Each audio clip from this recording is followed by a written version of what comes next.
Hi, I am Jam. This is Thermage Vertical Machine. May 2 cartridge siya. Ito ang 4-phase. Ang Thermage ay nagpapasigla sa buong mukha sa pamamagitan ng paghigpit ng balat at pinasisigla ang collagen sa gayon, pinalalambot ang mga wrinkles at pinong mga linya. Ang paggamot na ito ay maaari mabawasan ang mga jowl at muling tukuyin ang linya ng panga.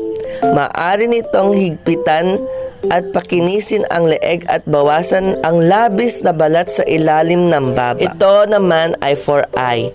Nakakatulong upang tanggalin ang eye bags, itim na bahagi sa paligid ng ating mata at nakakatulong din ito para mapalambot ang balat.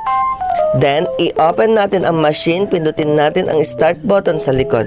And dito, nilalagay ang ground pad at ito ang kanyang handle. Ang gagamitin natin ay 4-phase.